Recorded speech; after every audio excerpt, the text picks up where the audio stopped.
Ano, Pekwa? Ilan taong ka na nga? 19? Tingin ko sa'yo, 12 ka pa lang eh.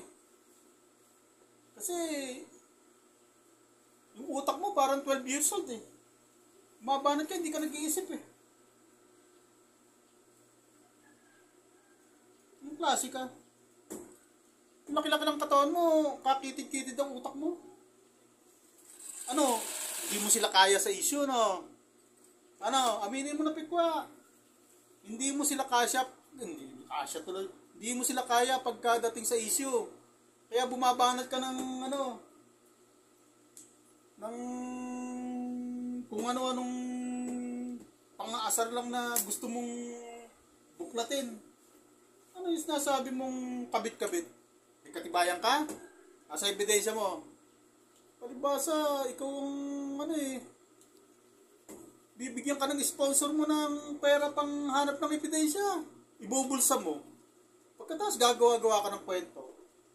Yung mga sinasabi mong kabit-kabit na yan, eh ano na lang yan? Chika ano na lang yan? Chika minute na lang yan.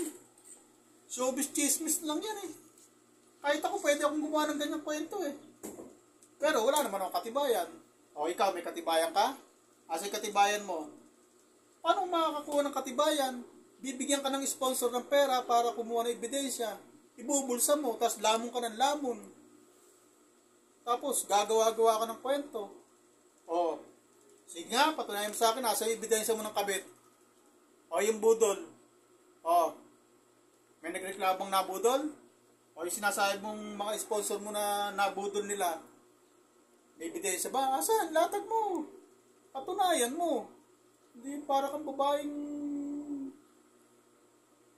manok na putak ng putak na para kang papangitlog mo lang. Ewan ko si Pekwa. Oh, tatapos na to. Bukas naman tayo. Bukas, sangkay naman. Lalahatin ko kayo. Kala nyo, sangkay. O, kay Kanor. Tapos na ako kay Kanor. Saka na lang ulit kay Kanor. Eh, si Kanor, nagpapakyut na lang, oh. Panoorin si Kanor. Ang cute ng muka. Puta, saka nakakita ng toro nakangiti. Ako, kung nakikita kong toro, yung mga sumisingasing, talagang umuusok ang ilong. Kasi ewan ko sa inyo. Hindi ko alam kung ano expression. Ayoko maging komedyante, ayoko pagtawaran ako dito.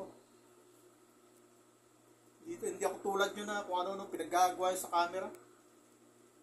Matawa lang yung mga nanonood sa inyo. Ano, bukas naman ha.